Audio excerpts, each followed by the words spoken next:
Kenya's third president, Emilio Stanley Mwai Kibaki, who Moses Kuria, the Gatundu South legislator, admires a lot, indeed says was the inspiration for him to come into politics. President Kibaki used to have a phrase he used to like using, which nobody knows where it came from. It's probably a mixture of two languages. He used to say, "Wacha kurega-rega." Now, Moses Kuria so far, concerning the 2022 presidential elections, amekuwa akirega-rega. It has been difficult to know on which side he is on. And that is why his recent utterances deep in Kiambu about the president being cast for supporting Raila Odinga due to an oath taken in 1969, those utterances have caught many Kenyans by surprise. People are in shock. What is happening? So does this mean that Moses Kuria is fully behind the deputy president? What about those things he has done, little things here and there, that suggest he may be leaning towards the new side? What did all that mean? Was he just pretending? It's a real mystery for Kenyans. And even his utterances are not accurate as per the oath. I'm going to discuss all that on my very explosive show today. Karibu sana, and I want you to enjoy as usual. But before we go to the main show, I would like to show you this small clip about the most amazing content I've ever had the privilege of producing. If you've already taken it in, then you can use the forward button so that you go straight to the show. I don't want to waste anybody's time. And while we are still there, thank you so much for sparing your precious time to come here and take in this video. Asante sana. I appreciate it. I don't take it for granted. Right. Let's get down to biashara.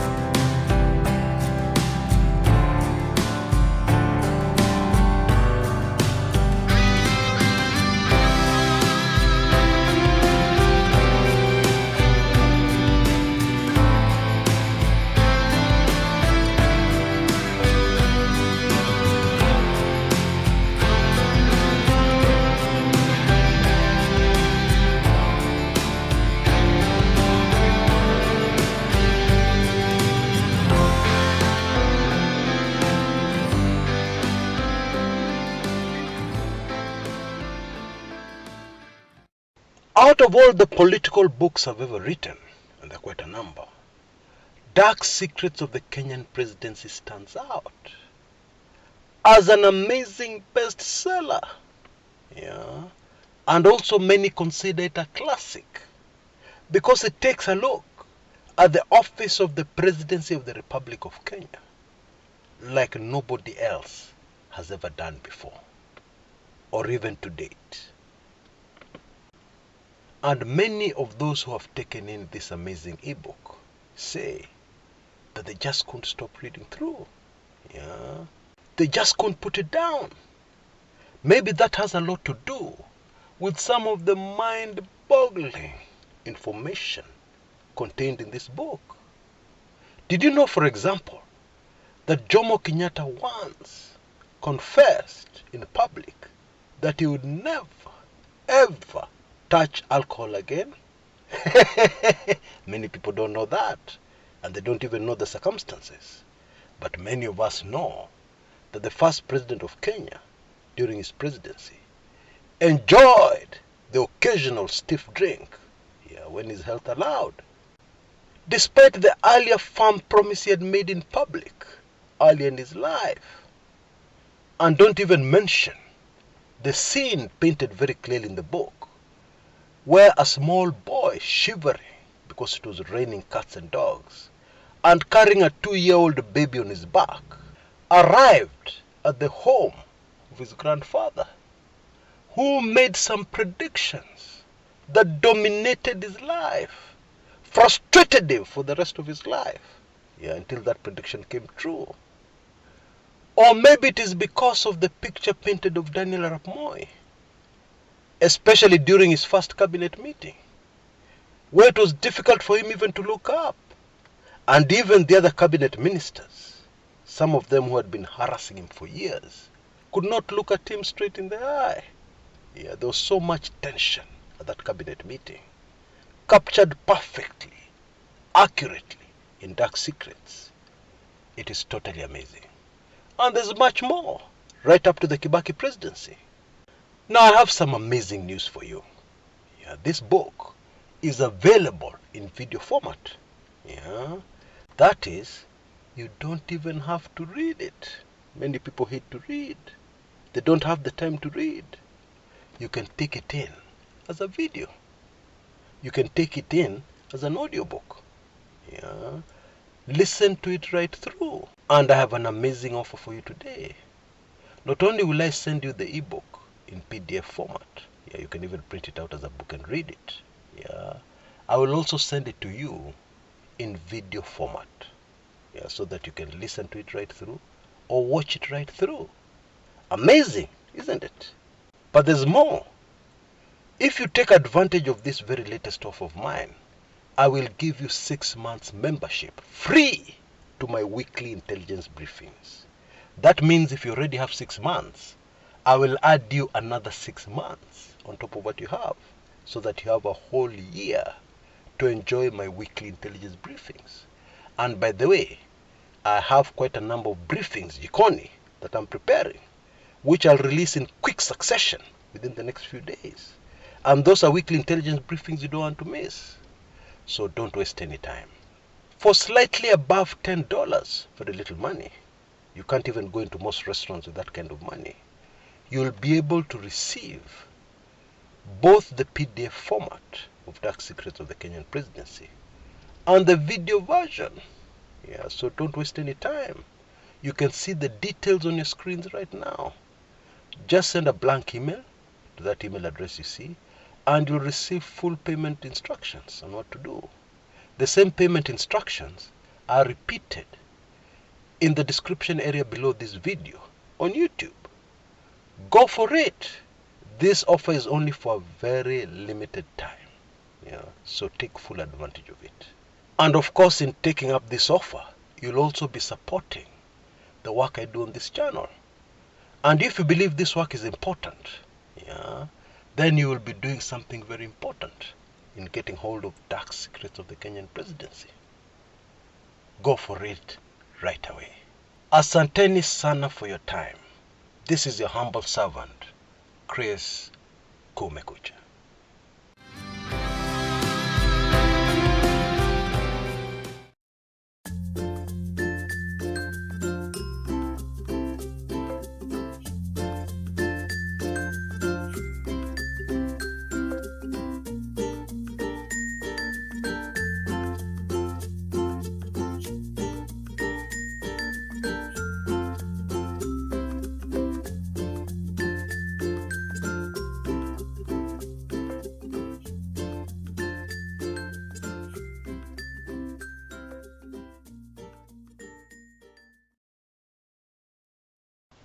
To fully understand the remarks, very controversial remarks of one Moses Kuria,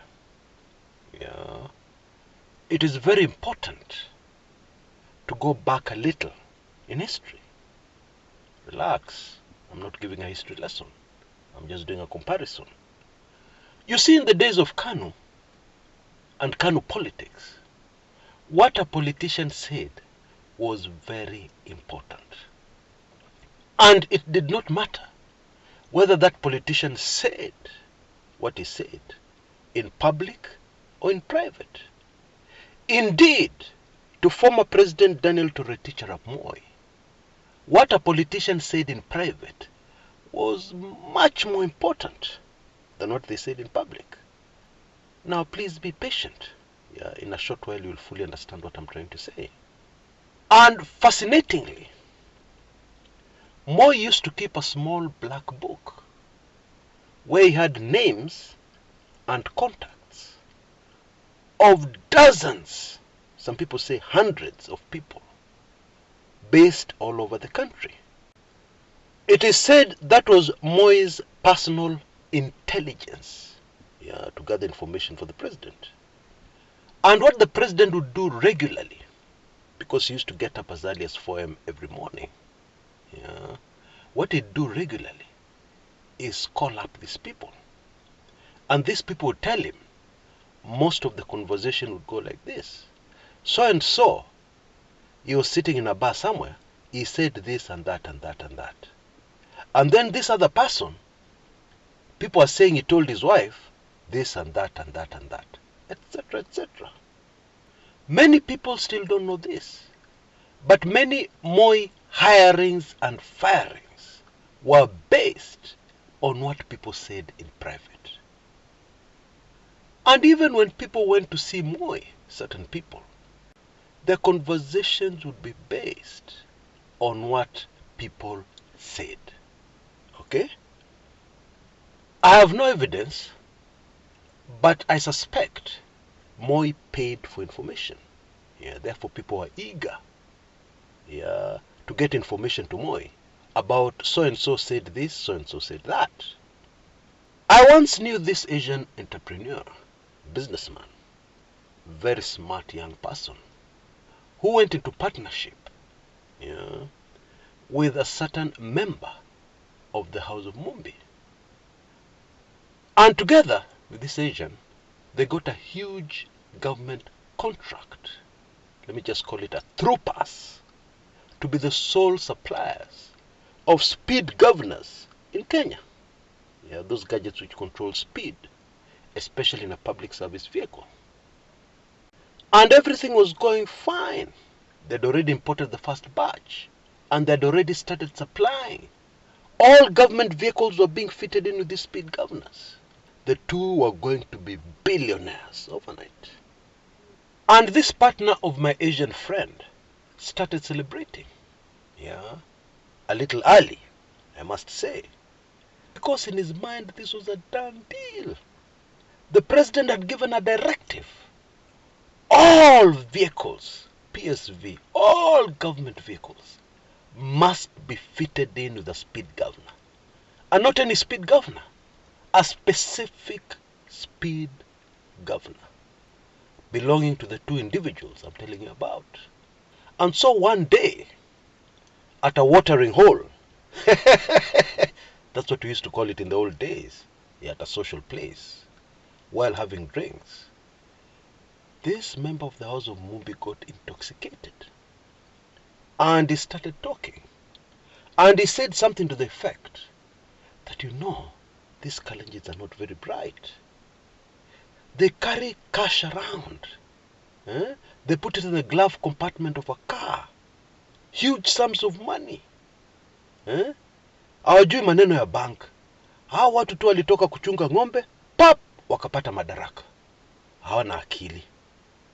Oh, kumbe, there was somebody seated nearby who was one of the president's informers. A few days later, I was visiting a friend on a weekend at a newsroom, and some breaking news came in. President Moi had rescinded his order on speed governors. PSVs, government vehicles, would no longer be required to fit in speed governors. The president said he had made this decision because of the harsh economic times. Many people could not afford. But he cautioned Kenyans, especially owners of PSV vehicles and vehicles that transport wananchi, to be extra cautious on the roads. You know those cartoons where you see in somebody's thoughts bags of money flying away? This is precisely what happened. And this poor man from the House of Mumbi was ruined. He never recovered. He had so many deaths. I believe he passed on a very miserable man. He was killed by a disease, but actually the truth is, he was killed by a deal which collapsed. And I got to know the whole story weeks after that happened. Yeah, I met this Asian friend of mine and he told me what happened. And he said, I am sure somebody seated nearby, I suspect so and so, got the word out what this man had said in private while very drunk. Anyway, my point is, this KANU thing has come back into Kenyan politics in a very big way. But this time, it has been modified, redesigned, re-engineered, if you like. And this is what happens. Somebody is told, go and say this and this and that. And I have reason to believe a deal is struck. It doesn't matter what side of the political divide that person is. A deal is struck. You go and say this and this and that, and I will do this for you. I will give you so much money. Or in exchange, I will do this and that for you politically. In short, a political deal is struck for somebody to say something in public. In other words, somebody has weaponized political statements to a new level. Of course, we already know that political statements and what people say, politicians say, are weapons. They're political weapons. But somebody has returned us to the KANU days and weaponized these statements at a whole new level. Okay? Okay, I can hear somebody saying, Chris, please give us some evidence that what you're saying is absolutely true. We trust you, yes, but give us evidence, Bwana. Okay, I will. All you need to do is to look for a pattern. People in research, especially for journalism, and even the intelligence community, and even detectives, when they're researching a case, will look for a pattern. A pattern will unlock a mystery. What is a pattern? Something which repeats itself again and again and again. And you're sure it's not a coincidence. Because it has happened several times. Out of the blue. Now, in my opinion, whoever has weaponized what politicians say to a new level is very keen to get the message across that the 2017 elections were rigged.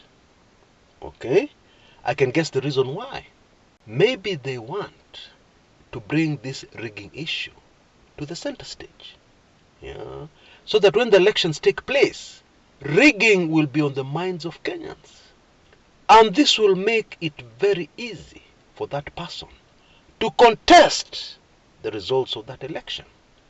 Because all they'll say is that 2017 was rigged. We have been told so by so many politicians who are there. And therefore 2022 has been rigged against me. I won't accept the results. No way.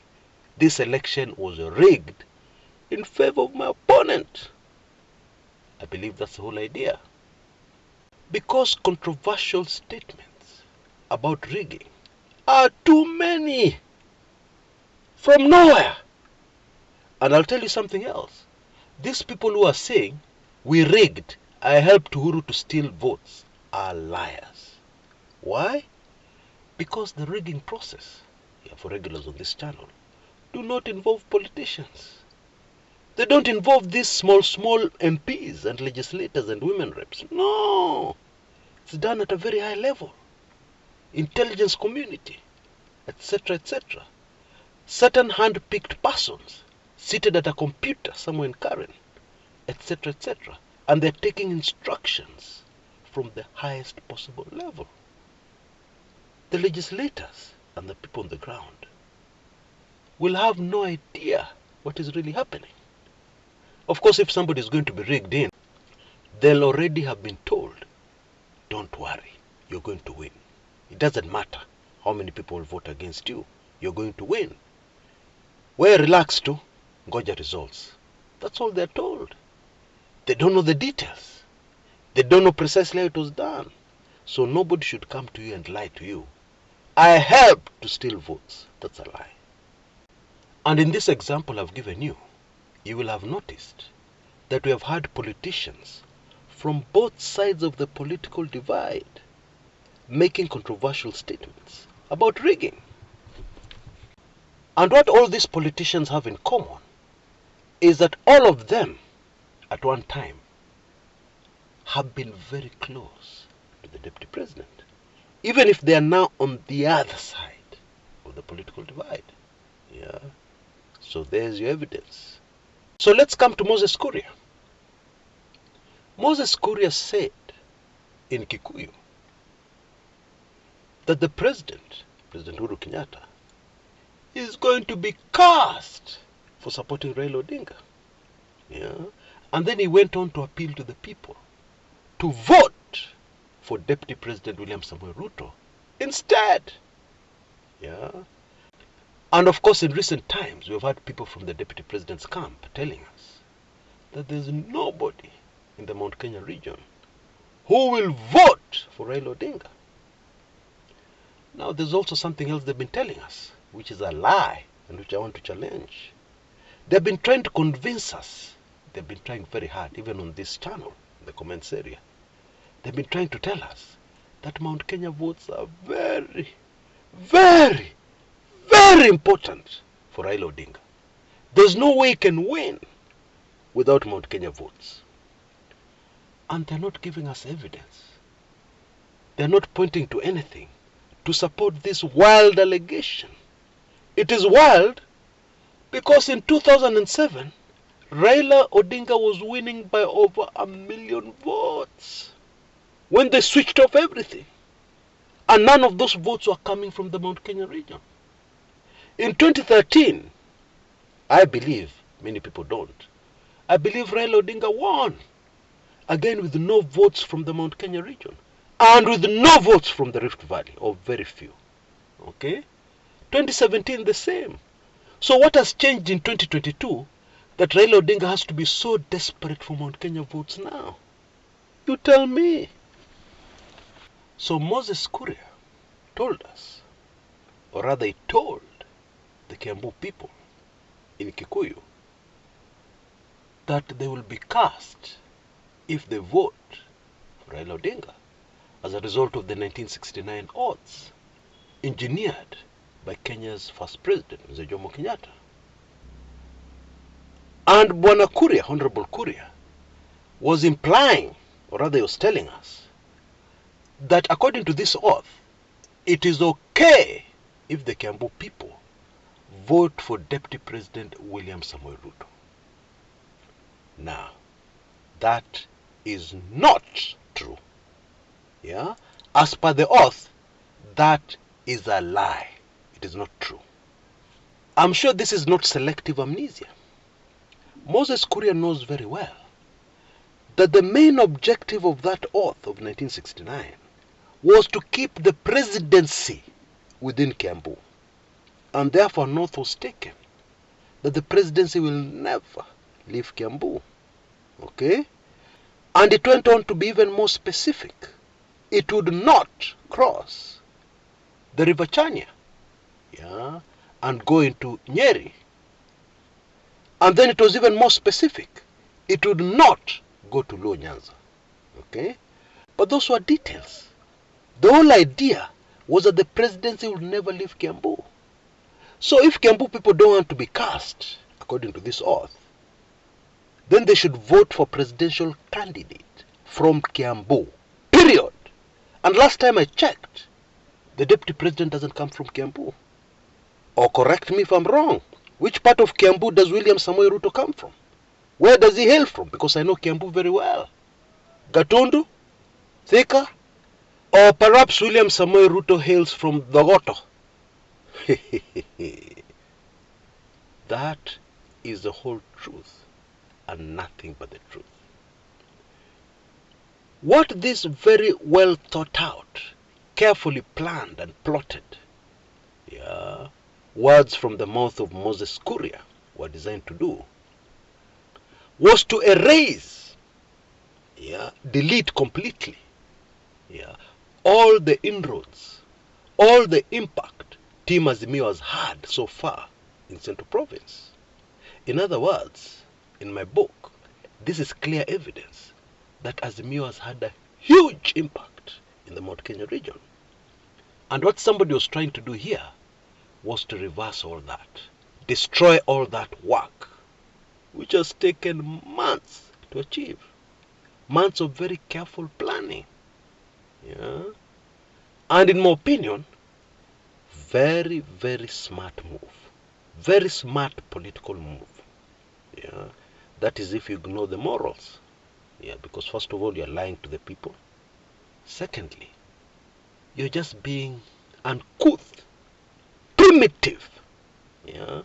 When we ignore all those, this is a very smart political move and could have an impact. That's the truth. And now, over to Team Azimio. How they counter this is extremely important. How they respond to this, the damage control they will need to do, the move they need to do to damage control the situation is critical. It's very important. But if you've been following me closely, you will remember that in one of my recent videos, I said that Mount Kenya votes, the support of Mount Kenya for Azimio, is not as important for Raila Odinga as it is for his brother Uhuru Kenyatta. And I gave very good reasons why. I still hold that position. Now, for the sake of younger Kenyans, they need the following information. When people are fighting for a better Kenya, when people are fighting against dictatorship, the people who are at the forefront were mostly uncircumcised Kenyans. Circumcised Kenyans were hiding behind the skirts of their wives. Others were hiding behind the skirts of their mothers. True story. And most of the people on the forefront, not all, most of them were uncircumcised Kenyans. Uncircumcised Kenyans have voters' cards. There are millions of them in the country. And there are millions others who support these uncircumcised men. They love them. There are women who prefer them. I'll not say anymore. So, why don't we change this whole game? And we say the 2022 presidential elections will be the circumcised versus the uncircumcised. Wacha tufanye hivyo uone nini itafanyika. You will be shocked. You will be so shocked. And the most shocking thing for the deputy president's camp is that he will suddenly discover that he has lost some of his support. Actually a huge chunk of his support of people who are very close to the uncircumcised and people who have reason to support them. And this is why I keep on saying on this channel, that yes, you can make a political move, but think it through. Look at all the pros and cons. Think it through carefully. Don't make a decision emotionally, and because it makes your heart happy, because you all laugh at the suggestion, fanya hiyo, you fanya. And it's an emotional decision. You've not thought it through. You've not carefully analyzed the possible aftermath. And you're vying for the presidency. And then when I bring up these issues, oh Chris, you hate so and so. Oh, Chris, you really hate so-and-so. What will you do when he becomes president? Huh? You really hate this guy for nothing. You're not balanced, Chris. Oh, boy. What am I supposed to do? Tell lies? Waste people's time here telling them lies? Waste people's time here trying to please a few by being balanced. And of course, being balanced, what they mean is by me saying some nice things about their candidate. Oh boy. Well, maybe they should give me some nice things to say about their candidate. And things which are true. And I'll not waste any time. I'll say it. Allah. Bottom line, these utterances by Moses Kuria were very, very unfortunate. And indeed, in my opinion, this is the beginning of serious political trouble for Moses Kuria. Why? Because Bwana Moses Kuria has a past. Bwana Moses Kuria, yeah, his record with the fairer sex, let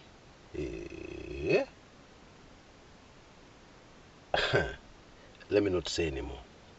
This man has a past. He has skeletons in his closet. Yeah.